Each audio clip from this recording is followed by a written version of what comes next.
I would love to talk to you about how you transition out of traditional medicine with so much debt. With the debt on our backs, we just felt like we couldn't move. We felt like we had to work for somebody who couldn't take certain risks. You got to tell them how much we paid off, too. Come on. We paid off $662,000 worth of student loan debt. We had some other debt as well. I had IRS debt. Yo, Renee was on the lam, SD. Yo, the IRS was trying to get her. You're never going to get me, copper. They had you peeing in a cup. And anyway, me.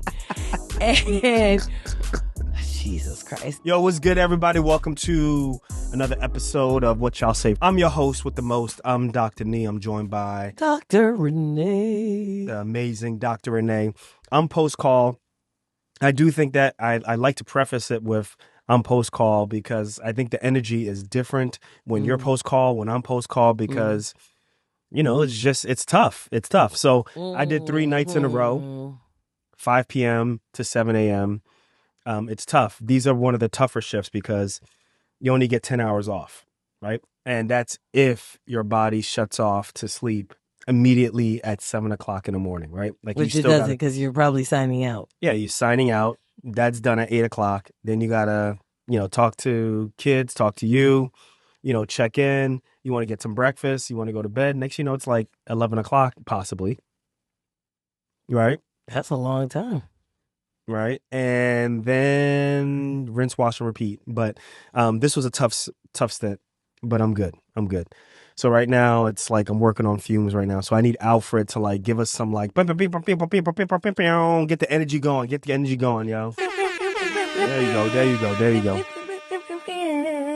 But I do love these episodes mainly because one, we've been doing this podcast now almost 10 years. And damn. It's for me, I'm always surprised that we have like long time listeners. So I just want to take a quick couple of seconds to just thank some people who off the top of my dome, I'm like, they always listen no matter what, right? So that's Jamar. Thank you. Dr. Noel Blanco. Ooh, yes. Oh, he sent a text. I got to read it to you. Yeah, he sent me a text saying that he's trying to actually break 19 minutes in the 5K. Ooh. And I think he's on his way to benching past 250 pounds. Hey, yo. So he is doing great. Guys, we did a series with him where we helped him find a job. We did it with locumstory.com, right? No, we did it with PS&D. PS&D. Okay, my bad. Well, anyway, we did it with them, and they helped him find a job. And then we also, who else do I need to shout out? Love Anani. Yeah, I need to shout out Dr. Love. We got a lot of people who just listen. Dr. Cole, orthopedic surgeon now, but when I met him, he was finishing up medical school, but now he's on his own doing his thing. And I just want to say shout out to everybody.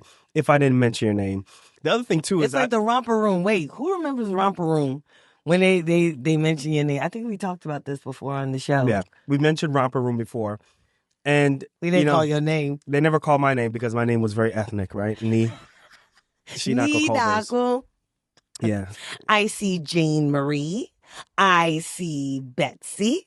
I see Nidako. She doesn't even have to say the accent. She could have just said Nee, and I would have been hyped, Nidako. But anyway, guys, I'm super psyched about you guys. The other thing that I want to shout out and let y'all know about is over the last couple of weeks, we've been on, or at least I've been doing podcasts, the whole podcast circle, going on different podcasts. People who listen to our show invite us to go on different podcasts, and I get excited to do that.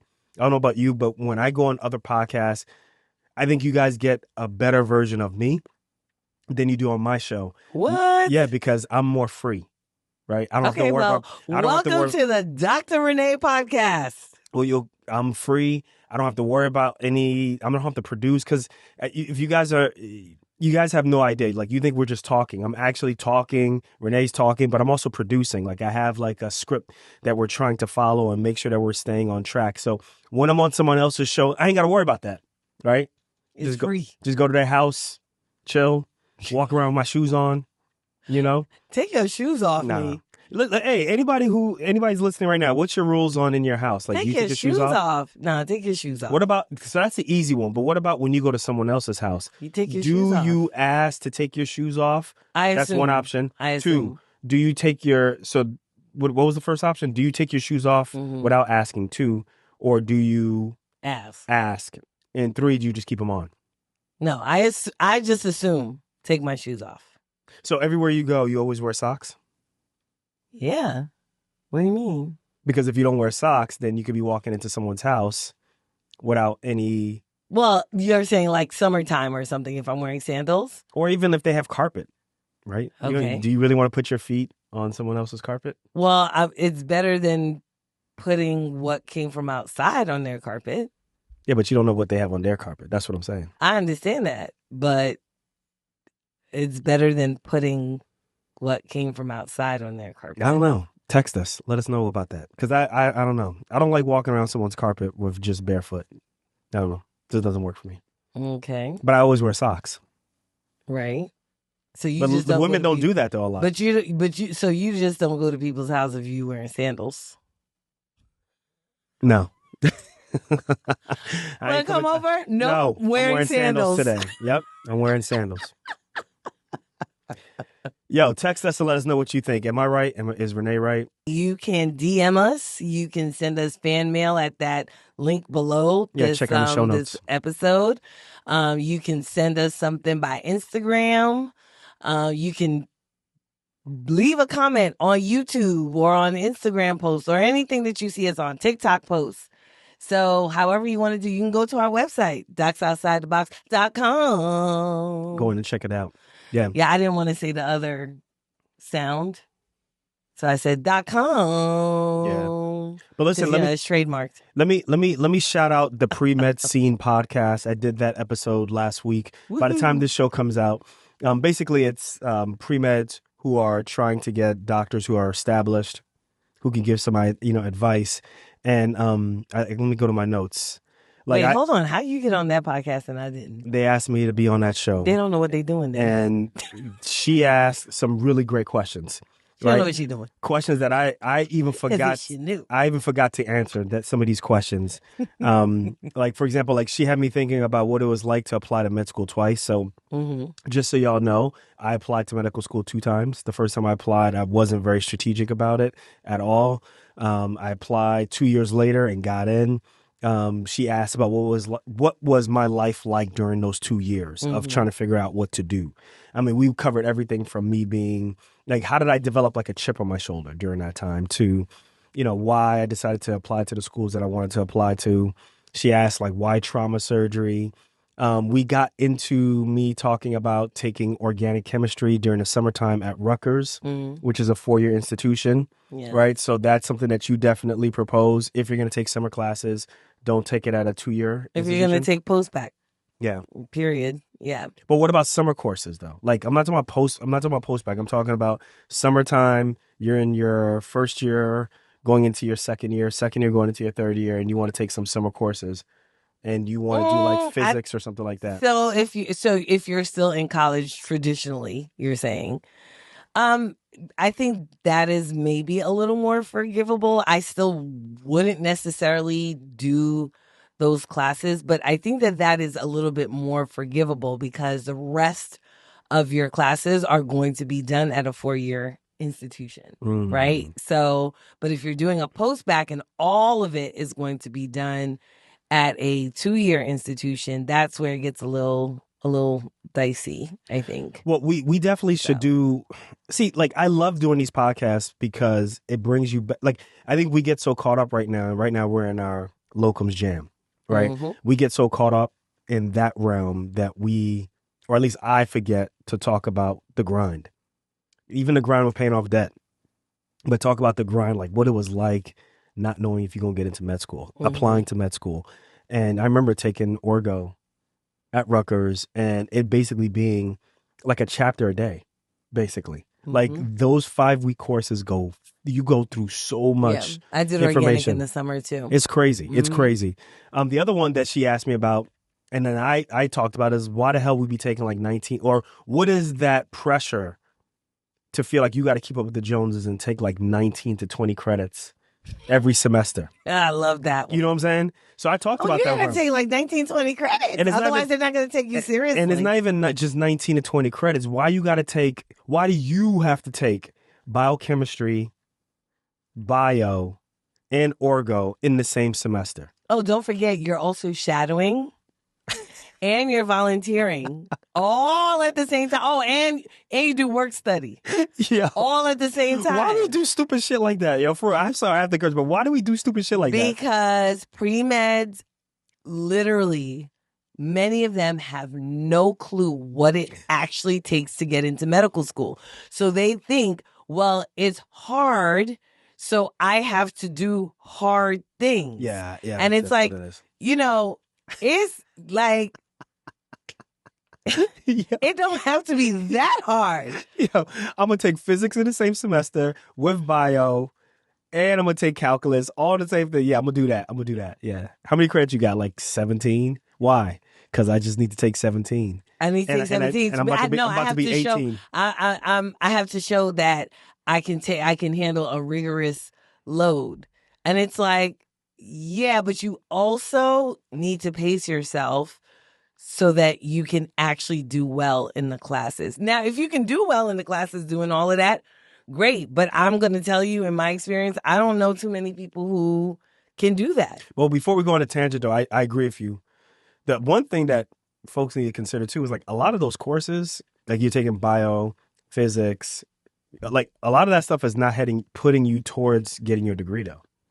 Also. Well, it depends on the degree. It depends on the degree, but a lot of times it could not be. But it's just something to think about. It depends, right? If you're a bio major, a chemistry major, then yeah, it is. What if you're a PChem major? Because there's always that one person. I want to go to graduate PChem and then go to med school. Yeah, that is probably putting you closer. Why are you taking PChem for? Yeah. Yeah. I'm going to take inorganic chemistry. Man. Let's go into our first question. Let's do this. Alfred, I'm going to send you this question. So it goes, how to transition out of traditional medicine with so much debt? Should I say this person's name? I'm not going to say this person's name. Let's jump right into it. My name is SD, and I am a pediatrician who listened to your talk at the recent LGS virtual summit run by Dr. Peter Kim. I would love to talk to you about how you transition out of traditional medicine with so much debt, or at least it sounded like it. You said something about Affordable Care Act, and I just would like to know more details about how you did it, because finances, or lack thereof, is the main barrier as to why I am not even beginning to make any moves at all. My husband is in charge of our finances. And every time I raise a question of changing my path or changing my work lifestyle, he discourages me and says we cannot afford it and tells me not to move. Can you help me, please? I think if he hears your methods, he'll be persuaded and confident to allow me to make a move. SD, thank you very much for writing this in. Dr. Renee, everybody listening, do y'all want me to be responsible, Dr. Nee, or should I be toxic Nee? You know what? Surgeon's choice. Because you know what? I've also, before I answer this question, I did not know so many different people listen to this show. I told you I walked into the post office and Mr. Evans was like, yo, I listened to your show. And I was like, oh! Like, I feel like there's Shout out to Mr. Evans. I'm not going to lie, guys. Like, I'm not like this, like, personally, like, off the show. But what you about to say? Because it's a lie. Whatever it is you're about to say is a lie. What do you... Well, you saying I'm pardon? Go ahead. Go ahead. No, I'd like you to... What are you talking about? Whatever you're about to say sounds like it's about to be a lie. I'm just saying that, like, there are people who I know who will be like, yo, I listen to the show, and I'm like, oh, like, it's scary sometimes. Okay. Because I'm like, what are you taking away from this? Yeah. Because I read this from SD, and I'm like, yo, there's already one big red flag right here, but I'm not going to say that. So I'm like, should I be the responsible one and answer this the way that, like, a responsible person should answer this? Or should I be the toxic person and be very toxic, be like, yo, why is he handling all your finances? As a pediatrician, aren't you probably making more than him? But anyway, I digress. You don't know. You don't know what her husband does. Let me pull back. SD, what do you got to say? Or Dr. Renee, what you got to say about this? You go first. I feel like you got a lot to say about it. Yeah, I do. Thank you for writing in. Yes. First of all, SD, thank you for writing in. Thank you for listening to the show. You said all that, man. Jump into this, girl. Come on. So, all right. first things first, you want to know about how we transitioned out of traditional medicine. Now, it depends on what you mean by transitioning out of traditional medicine, right? Because while we transitioned out of the typical schedule that our specialties Let me do tend sit-ups. to I'm carry. gonna do sit-ups while you do this No, because don't. I gotta get my energy. No, it's distracting. Oh Lord, help Answer the us question, all. man. While we transitioned out of the traditional way that our specialties practice, we are still traditionally doing medicine, right? So we do locums, which basically means that we're not necessarily hired by or work for or employed by a hospital or a practice, right? So we go to where there is a need. We find anyway that helps us to control our schedules better, especially because we have children. But it also actually allows us to make a little bit more money given the time that we put in to as much as we work. Yeah, we're way more efficient with how we Right? make money. Yeah, we're more efficient More with how efficient. we make money. So I don't know if that's something that your husband is aware of. Now, the way that we transitioned out was we paid off our student loan debt quick, fast, and in a hurry. That was for us. That was kind of like the rate limiting step because with the debt on our backs, we just felt like we couldn't move. We felt like, we had to work for somebody who couldn't take certain risks, things like that. Yo, so you just gonna just say we paid off the debt? Like, you got to tell them how much we paid off too. Come on, We man. paid off $662,000 worth of student loan Alfred. debt. We had some other debt as well. I had IRS debt. Yo, Renee and- was on the lam, yo. SD. Yo, the IRS was trying to get her. You're never gonna get me, copper. Garnishing your wages and everything. Anywho, They had you peeing in a cup. And anyway, me. And Jesus Christ. Nee bought a house in 2006. Yes, I did. With no money down, everybody could get a house at that time. Why couldn't I get a house? Well, I know this. I know that your house went from, being how much it cost to a third of what it cost within 2 years. When we talk about house poor, Value decreased. So I could afford my mortgage. I just couldn't afford to put anything else in it. But keep going. Yeah. So that's pretty much how we transitioned out of traditional medicine, if you will. Now, if you're talking about transitioning out of medicine in general, or really going like, in a way that, most people don't go, that's a different story. So it really depends on what you mean by transitioning out of traditional medicine. As far as the conversation that you're having with your husband, I think that conversation, I don't know what your husband does. I don't know what his personality is. Well, hold on. Real quick, because if I may throw in this part. What? So several episodes ago, I got to find that episode. I don't know if Alfred can find it, but we had a pediatrician who was on the show. This dude was Dr. Trevor. He's fresh out of residency. Mm-hmm. He decided to do locums, and he is making boku money, right? He's making what I would say a hospitalist, maybe even an orthopedic surgeon would be making. He's making a lot of money. Now, there's some, in terms of his lifestyle, it might be a little bit different than what you're used to. He's not married. He doesn't have kids. And he basically goes from extended stay to extended stay to extended stay hotel. But he makes money. Right. So one thing to note is if you're thinking that, well, maybe being a pediatrician can be, because I think a lot of people think, well, being a pediatrician, you're at the lowest of the lowest in terms of salaries and stuff, right? Initial starting salaries. Crazy. But it's crazy to me. But it's let me tell you something right now. Within the locums realm, pediatricians they make bank. They do well. They do well. So that's why I wanted to make sure that was just one issue. That might be an episode that you and your husband listen to. And again, you don't have to do it like Dr. Trevor does it, right? There are lots of different ways to carve out how you're going to do this and still be able to be more efficient with how you make money. So, just understand that locums is not necessarily a template, right? Locums is an option, and you essentially build your own template on how you're going to do it. So some people travel for locums. Other people don't necessarily travel for locums. Who was the one that we had on? Dr. Derek Barnes, Yeah. The right? OB. Right? The OB, right? He wasn't necessarily traveling for locums, right? I can't remember, but he didn't have to because Right. he ended up the job that he worked, he bounced, and then they wanted him to Right. come back and work as a locums, and Exactly. he's like, all right, well, Yeah. And the that's rent is kinda high. This is how much we going to pay. right. And Yeah. that kind of happened to us, right? We essentially left our jobs, and the same jobs then took us back on as locums. So that, I mean, that's an option as well, potentially, depending on where you're working now and what the climate is over there.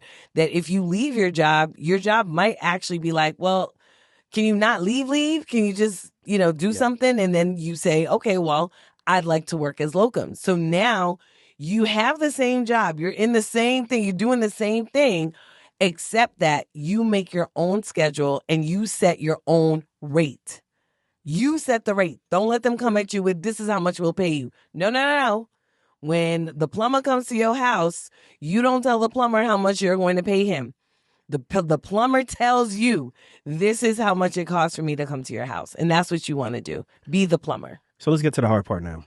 So let's go back to what she said.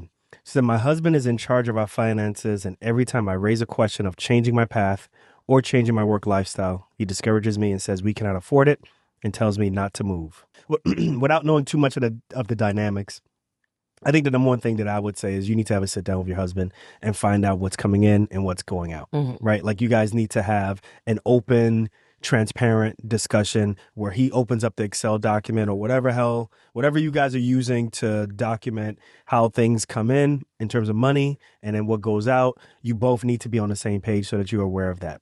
Next, once you do that, then I think you can definitively say, or have, I don't know if you could definitively say, but I think the next step would be finding out, well, how much is my income really bringing in? How much is it contributing to the finances of the house? And if I were to decrease by a certain percentage, can we still get by? Do you have an emergency fund, right? So what we do in terms of emergency fund, we make sure, or we advocate to have at least 6 months to 12 months of expenses, not income, expenses, right? So your bills, your car payment, mortgage. We would even say your student loan payments, right?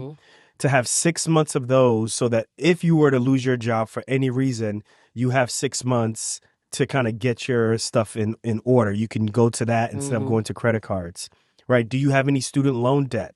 Do you have anything major that you definitely have to take care of, right? So that you can really use numbers as well as emotion, because it's important too to be like, look, man, I can't stand my coworkers, so I don't want to go to work. And if that in combination with the money, right, with the finances or the numbers makes sense, then you could bounce. But having that conversation with him, I think would make it, would put you guys on the same page so that you truly yourself understand how much you're contributing by going to work on a daily basis, right? Because if you feel like you need to transition out of the traditional way of practicing and maybe you need to encompass locums, then, looking at the numbers and saying, hey, well, what if I actually brought in more, actually? Or what if I brought in the same amount, but I'm working less days? What does that do, right? Those are the type of conversations that you and your husband have to be having, very quickly, because if you're bringing in a salary, in my opinion, and you don't know any of those things, the big thing that I would say is like, well, like, how do you know how this money is being accounted for, right? I'm sorry, I'm not trying to see, Start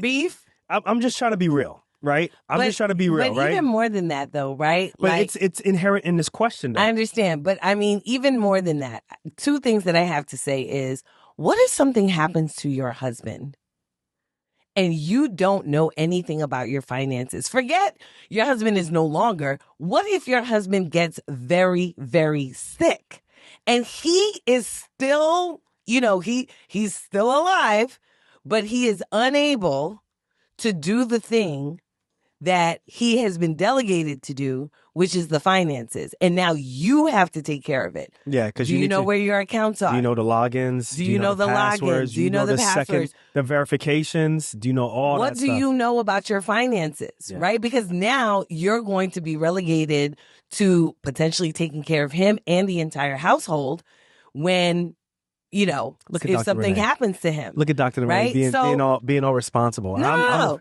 but because right now we're kind of talking about it like, oh, well, you know, he's doing all the finances and this, that, and you don't know and whatever. It's like, okay, forget all the, you know, potential chauvinistic da.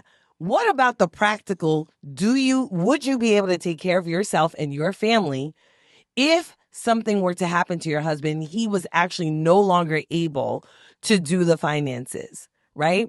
Because for me, if I were a man, right, I would be very concerned about that. I'd be extremely concerned about that. What will happen to my family if something happens to me? Because if you're thinking about provider mode, then you can't just provide the money. You've got to provide the education. You've got to provide the way. You've got to provide the path as well, right? Otherwise, you throw your family under the bus just because you're not able or you're not here anymore. So for me, that's just the practicality of the thing. All right, so that's number one. Wait, I said two things. Okay. One more thing. The other thing is that in your question, it sounds like you and your husband actually never talked about any numbers at all. It says, every time I raise a question of changing my path or changing my work lifestyle, he discourages me and says, we can't afford it. And it's like, hold on a second. What can't we afford? Well, how do you know he answers that quickly? Right? Well, right? So what is it that we can't afford? I think you should pause more a little bit. What is it that we can't afford?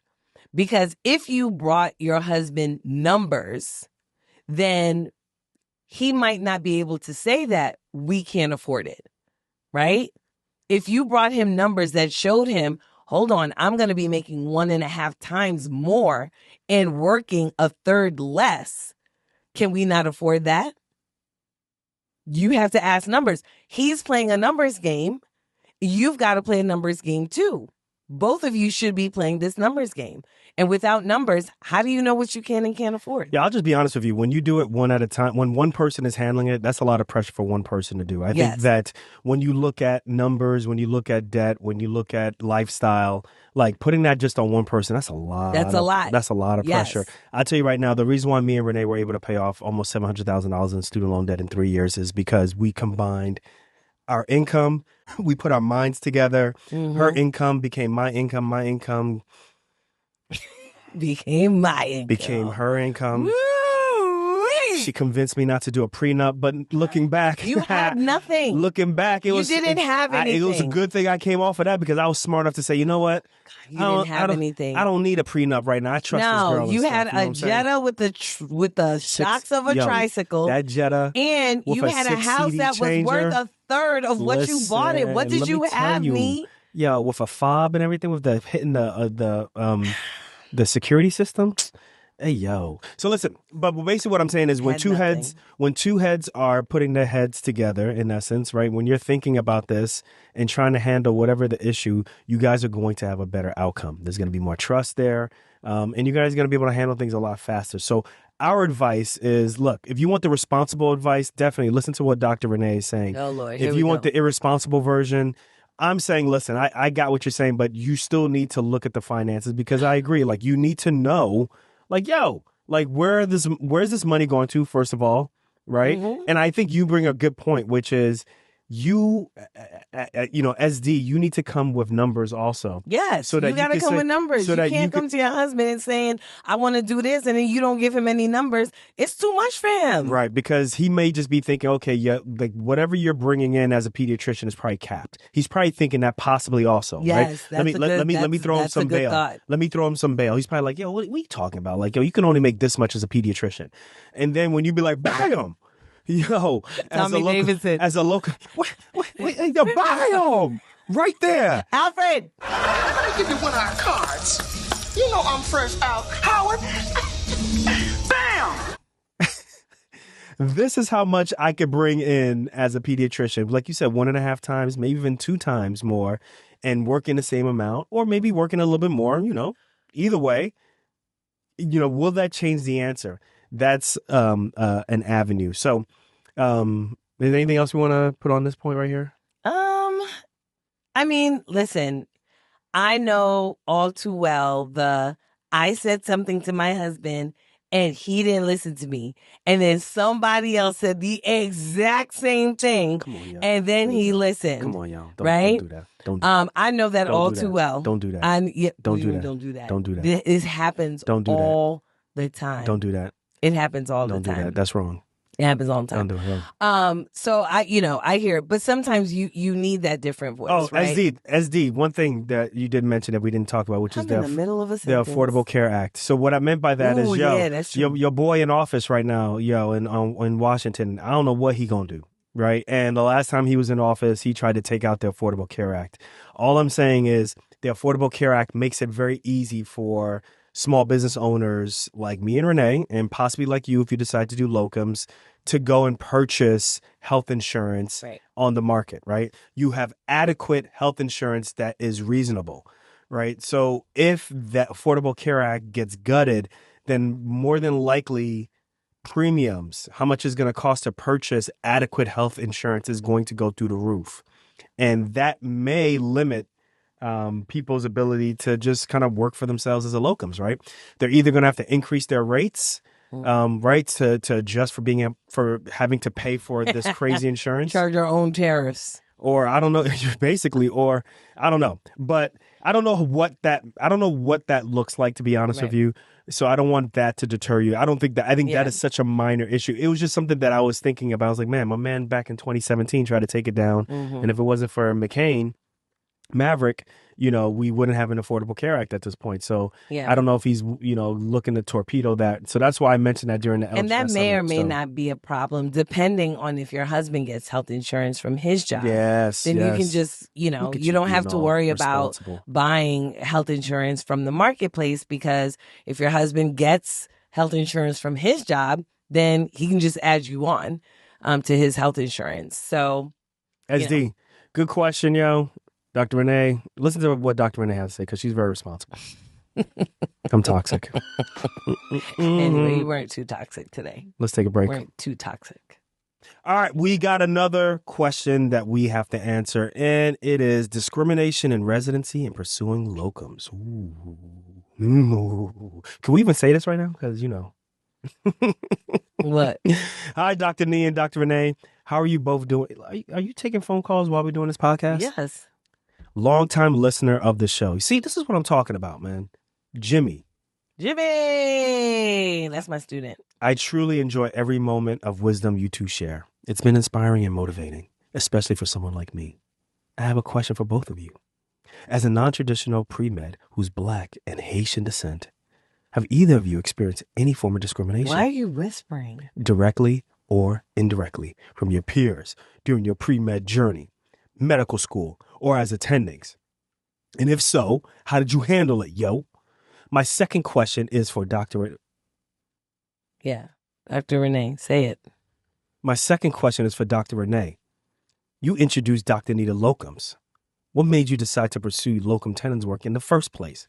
Thank you both for all that you do. Best. Jimmy from South Florida. P.S. Dr. Renee is the worst addition to the show.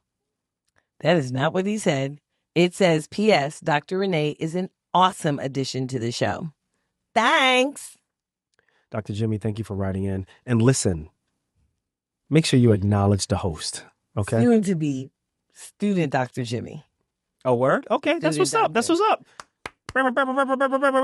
So he got into med school? You got into med school, yeah? No, not yet. He's working his way. On it. Good. Dr. Jimmy, listen, man. Or Pre-Med Jimmy, we appreciate it, yo. We appreciate it. So this is a very good question, right? We putting it out there. Okay, so listen, you're going to do this.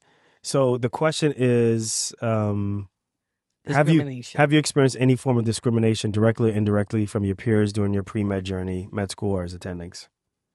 What about you? So I'm going to be really honest with you guys. Like, I just went through medical school with blinders on. I was very competitive. I kept to myself a lot. I think part of that was because I had a chip on my shoulder from not getting in the first time. And during those 2 years where I was trying to figure out what I was going to do and thinking about, man, I know I could do well in med school. I know I deserve to be in med school. One of the things that I promised myself is I would not let anything derail me from doing well in med school. And Renee can tell you, and I'm not lying, I kicked ass in med school. I kicked ass. And I think a lot of it has to do with the fact that I literally was like, F everybody. I got to work hard. And I'm not worried. I'm not paying attention to nothing. So is there a possibility that there was some indirect... Is there a possibility? We got at least 2 stories for you. Okay. I just wasn't paying attention to it. And I just was moving forward and doing my thing. So if I can't really tell you any stories about, because I just have 2 stories. What are you talking about? Do I have 2 stories? When you went to go and check your grade. When you went to go check your grade. You're going to have to tell me because sometimes I don't be paying attention. So you and let's just say a student of a different hue went to go. So this is before you would check your grade online and stuff like this. So we used to have to check our grades in the back of the classroom, and you were assigned a specific number. You're the only person that knew your number. And whenever you took an exam, you would go back and you would see what your number is and then your grade next to that number. Remember who you're talking about?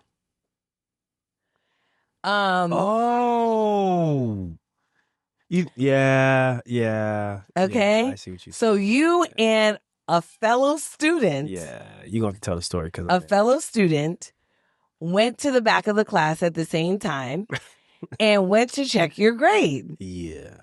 And you tell me this story when you get back, and I'm like, "Hey, yo, what the heck?" So tell me what happened. What transpired, Dr. Nee, when you went to go look at your grade and this student was also looking at his grade? I forgot how it got brought up, but I did okay. I did good. And I'm not sure how that person did. But basically... Right, because you don't know each other's numbers, so you don't even know what number... They didn't know what scores they were looking at, right? Because you knew your number and he knew his number, but he essentially asked you, how did you do? And at that point, I didn't feel like lying, so I just told him how I did. And I to this day, I don't remember how he did. So you did better than him. Okay. You definitely did better than him because he eventually got kicked out of school for academic reasons. Right. Right? So this person who, what's the real going on now? Little did he know that in a year and a half, he would get kicked out of school for academic reasons. Yeah, I'm gonna tell y'all. I really there's a lot of times I'm not paying attention. Yeah, you came back and you told me, "Yo, you know what such and such just said to me? He just said to me when I told him what my score was that he didn't think that I would do that well in school." I didn't. Yeah, he said based off of how he said you just don't strike me as the type of person who would do well in school. Right, and I was like, "What the hell is that supposed to mean?" Now, let me tell you. It's funny because if you ask who has the bigger temper, it's actually me. But if you ask who has the fastest temper, it is me. That is true. That is true. Yeah, you do have a faster temper. I do have a faster temper. I was like, the hell that mean? Oh my God, I was so heated for you. I'm like, you don't understand what he just said to you? You're like, whatever. I was so mad for you. I was big mad. I think part of it. I think I kind of realized, but I just was like, I did better than him anyway. Right, so exactly. So it didn't matter, who cares? Like, so then you also had the story of this is the end. Like we are done with medical school and we are at our award ceremony. Remember this one? I don't know if you. I think this one is not related. I think it is. Okay. I think it is. So everybody knew, at least at our school, that one of the most prestigious awards you can get is the surgery award, right? And so they're giving out awards, they're calling up people, this award, that award. And then here comes the surgery award. And the surgery award goes to... This is in med school, right? This is in med school, yeah. right? So we're ending. This is based off how you did in your like your rotations and stuff. Yeah, whatever. Scores, all kinds of things. So surgery award goes to Knee Darko. Yay! Right? All right. We are walking around the place. Now awards are done. We're eating dinner and people are just kind of walking around. And I'm walking with Nee, and one of our fellow students say, "Hey, Nee, how'd you swing that surgery award?" And I immediately, I got the fast temper. Renee's like the Doberman. I got the fast temper. Okay. Now, again, this is a student of a different hue, not the same hue as the first one, but still a different hue. And he says, "How did you swing that surgery award?" So I stop and I'm like, "Well, it's because he's the shit." And he's like, "Ha ha ha ha. No, seriously. How'd you swing that surgery award?" And I said, "It's because he's the shit. Like, what are you not understanding?" And then we kept walking. So my temper goes up fast, comes down really fast. So for me, that question was something that was like, there are certain people you would not have asked that question to, right? Like he would not have asked that question to certain people, but because Knee Darko, looks a certain way, he asked that question. It was also assumed that you played basketball, but that one was a little definitely less benign. Bro, I broke. It was assumed that he played basketball. That was horrible. They put him on the team. They called the team Knee Darko and the token white guys. And let me tell you, so I had to play. Dr. Knee Darko does not play basketball. That's what I did get in school. They don't teach me. That one was less benign. But less malignant, I think I should say. So, like those type of things, I don't know why. I had blinders on during those times and stuff, and I just wasn't paying attention. She was way more aware of it than I was. But I have to be honest with you, like in my rotations in residency, now I went to a HBCU program for residency. Residency. And then, I went to the middle of central Pennsylvania to work. There's not really any occasion that I can think of in front of my face blatantly where there was some type of discriminatory action that I can think of. But I can tell you right now, like, that stuff is a heavy weight to carry. That I think a lot of times people who are underrepresented, they kind of put on themselves too sometimes. Mm-hmm. And I've just decided that I'm not going to carry that weight because I can't change anybody's mind. Mm-hmm. Can't, and I won't. Right. Yep. So for me, I'm not going to take that weight on. My job is not to change your mind. My job is to take care of you when you're sick. My job is to take care of you when you're about to die and bring you back, from the gates of heaven before, you go there. And that's trauma surgery, so you don't always succeed, but that's okay. So I think you don't know my numbers, right? So I think that in general, I try not to carry that stuff around with me because I think that stuff weighs a lot. If it's there, if it's blatant, for me, I'm the type of person who likes to handle things like point blank and to the point, specifically if I see it. I'm not the type of person who's like, I'm just going to let it go. I'll be like, yo, if you have an issue with me, you don't want me to take care of you, then it looks like you're going to have to go 2 hours because I'm the only trauma surgeon for you in 2 hours and you have to go figure it out because I'm the only one on call today. Yeah. Ain't nobody else coming to help you, And so, yeah, that's the way I kind of look at it. Yeah. I don't let it bother me. I don't really think about it at all. So. I think for me, my biggest one, I've shared this story before, is just about, my pre-med advisor in particular. Whether it was discrimination because of race or discrimination. And I will say this, discrimination because of grades is real. Okay. Like that is real. Right. And I'm not talking about, you didn't get into the program because you didn't, whatever. That's not what I'm talking about. I'm talking about discrimination, by pre-med advisors who basically are just looking to get their numbers up. And so they're like, yeah, we're not going to invest in a student who isn't necessarily the perfect student. Y'all can see. And for me, I'm like, y'all can see this is personal for her. Look at her. and for and for me, I'm like, well, the numbers aren't yours if the student is doing really, really well. Like, you didn't put anything into this, right? Like, if I came to you with a 4.0 and said, okay, I'm ready to go to med school, and you write me a little pre-med letter, I'm like, what the hell did you put into? You didn't put anything into this. They're going to look at you like Hercules. Exactly. And then they're going to take the credit, right? So for me, the best pre-med advisors actually take the time to figure out who are the students who do want to go to medical school but don't quite know how to get there and maybe are fumbling a little bit, and then do something to help, right? Do some sort of intervention to guide them. Whereas my pre-med advisor decided to tell me that I should go to dental school, and then said, no, but that's hard to get into also. Then she said, maybe you should go to graduate school and do something else. So I was like, okay, she's weird. I didn't like the advice that she gave. So I was like, okay, well, then I won't go back to her for advice. Right? I wasn't like, oh my God, like I'm not going to get into med school. I was like, oh my God, I don't know what to do. But I never thought to myself that I wasn't going to make it into medical school. And I think that's where you and I are very similar. Right? So you had no doubts.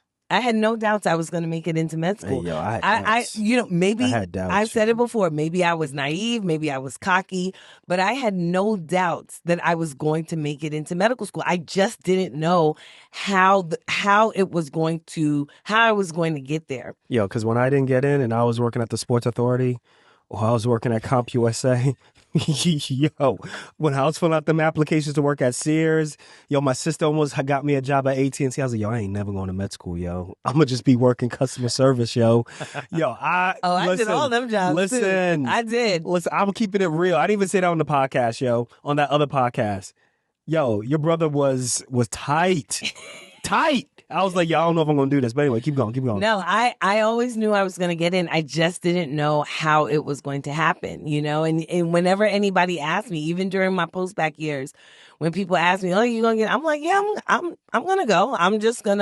I'll apply when I'm ready, when I am ready. And I knew that I was working up to being ready, right? So that was probably, the first time that something was like blatantly in front of me, like, well, you can't do it anyway or whatever, right? Just kind of discriminating against me because specifically in this case, probably because of my grades. But again, I don't know that if I had not been of this hue, if it would have been looked like, well, yeah, you didn't do well in chemistry, but, maybe you can do something else. So that's very possible that, if I were of a different hue, I might have gotten a different response to be like, hey, let's intervene here and see what we can do to help you get onto the path. What about any other time, like in med school? In med school or in residency? I can't remember in or med as an attending, school. anything like that. I can't remember in med school. As a resident, I will say that I do think that I was targeted and discriminated against by an attending, by a very specific attending, probably because of my race. This was a Hispanic attending, and he was just caustic, just completely caustic to me, and really sought me out to just make my life a living hell. So I had no beef with this man. I do not know this man. I hate to say it. I hope I don't sound ridiculous. I don't know who this man is. I mean, he could be walking down the street. I wouldn't know a thing. Sorry to this man. As Keke Palmer said, I don't know this man. So I didn't know him. Palmer, right? I didn't know him from a can of paint when I first got to Keke Palmer, man. No, we don't. When I first got to residency, I didn't know him from a can of paint, but he decided he just didn't like me. He didn't like you. Yeah, he just decided he didn't like me. As an attending, I can't say. I mean, the most that I've ever been asked is like when I had locks, are you Jamaican? I'm like, nope. Booyaka, booyaka. I'm not gonna front. When you had locks, I like the locks. You like the locks. I like the locks. You the one that okay, anyway. All right, let's go to the second question. But yeah. Thank you very much for sharing that, Dr. Renee, because Yes. your memory is way better than my recollection. So, so the second question is, okay, that is true. So Renee did introduce me to locums. I did. Right? So what made you decide? Locums, locums. What made you decide to pursue locum tenens work in the first place, Dr. Renee? Can you keep it short and sweet? I will keep it short and sweet. Okay. So I met an attending in residency, and she essentially introduced me to locums, but I didn't know what setting I wanted to work in. And we had broken up too. No, this is before. What are you talking about? Oh, yeah, that's true. I didn't work locums because you broke up with me. Like, what kind of stupidness is that? But then you like go to like Alaska, remember? No, I went to Idaho. I didn't go to Idaho because you broke up with me. Same thing. No. Anywho, so this guy that, a lot of things in my life don't actually have anything to do with you before we got married. Hold up, yo. Let's just toxic knee. So hold on. So when you was doing locums, you mean to tell me you ain't pick Idaho because we had just broken up? What? So let me ask you a question. What does Idaho have to do? No. Don't ask me no questions. Answer my question. Because you straight up tripping right now, and you changed it, and you recollected, and you potted. I want you to tell the truth. You can't handle the truth. You can handle the truth. TRUFF, because you done told me y'all went to Idaho to get away from you. Stop fronting. To get away? You went to Miami. Okay. Whatever. You went to Miami. Where were you going to find me? You first of all, your family was in Jersey. My family was in New York. So even if I went back, even if I went to New York, even if I went to New York, I don't know how to be acting on the show, yo. So I don't even know what you're talking about. You went to Miami. Anywho, so I ended up doing locums because I didn't quite know what setting I wanted to be in. I didn't like the idea of signing on the dotted line. And just not knowing, what an employer was really going to be providing for me in terms of experience, especially because a lot of employee jobs, you have to sign. Usually they want you to sign for 3 to 5 years. I just didn't know what I wanted to do. I had seen my seniors kind of go through the interview process as well. And just some of the things that I heard from them, I was like, I'm not really too keen on some of them were being made promises that I was just kind of like, that sounds like a lot of bullshit to me. Yo, looking for a job when you're a resident is not sexy as hell. Yeah. It's not sexy. Yeah. One of my mentees is actually looking for a job now. And yeah, it's tough. So when you did locums, I was like, when we started talking, I was like, yo, I was just so fascinated by it because, I didn't understand how you got paid. Remember, I would always ask you, I was like, yo, so did they pay you first before you got there? Right? Because I didn't understand. I didn't understand that you had to do, you worked and then you submitted a timesheet and then they submitted the paper. I didn't get the whole concept of, you getting a check that has no taxes taken out of it. Mm-hmm. And then guess I ended up on the lam from the IRS. Yeah. They coming. She's telling the truth, y'all. So I did locums because she convinced me to do locums because for me, I didn't like the interview process at going to all of these different hospitals. You go there, you interview there for 8 hours, and then at the end of the day or the next day, they give you a contract. They're trying to sell you a house. The contract is for like 3 to 5 years. They show you where houses are and so forth. And I just was not willing at that point to be, I don't know, I just didn't want to be in one place for that long. And I just had a really nasty exchange between a potential employer and me. And I remember telling Renee about it.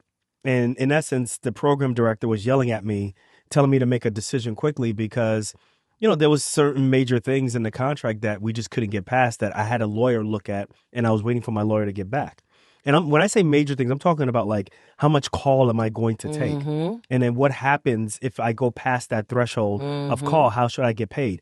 That's a big deal, folks. Mm-hmm. I don't care what anybody says. Like you need to know the scope of work, right? Yep. How often are you going to be on call? If you're on call and you go past that point, how are you going to get paid? I'm telling y'all right now, if you are looking at a potential employer and they're just saying, we'll figure it out, run. That's a red flag. It needs to be very delineated how much you're going to get paid. But anyway, I had a bad interaction with that person. Talked to Renee about it. She was like, yo, if they willing to talk to you like this before you sign on the dotted line, imagine how they're going to talk to you, how they're going to treat you, how you're going to interact when you don't make them happy and you signed a contract with them. And I was like, yo, you right. So what I decided to do is I was like, yo, I called the locums company like the next day. And then I started doing locums for a year and a half. And it was amazing. I loved it. I did everything that I was always doing as a resident, everything that I was always doing, and it was just fun. And it was a great experience. And then the reason we switched to employed after that was we just decided like, look, we're getting married. We want to start, a family. Let's settle down, basically. And one of the places that I worked at as a locums for like a year and a half, it was a great situation to land at. And we decided to take that job, turn that from a locums job to an employed job. Yeah. Boy, how long did it take me before I was like, man, I wish I never switched? Oh, it was a while. Well, when we first took the jobs, we had already had in our minds that we would stay there for 3 years. We were like, 3 years max. We ended up staying double that time. But we had already put in our minds that we would stay there 3 years. Well, we stayed there 3 years as employed docs. And then we stayed a couple of more years afterwards as locums because we got what we wanted. Right. Right. So listen, yeah. It's not a panacea. It just works for us. And as I always say in every episode, we may be fans and maybe a little bit fanatical about it, but I do think that most doctors should have some portion of their practice, whatever it may be. Try it. Should be as you might like it. Should be as hey, Mikey. Hey, let's get Mikey. Yeah, he'll eat anything. Here, Mikey.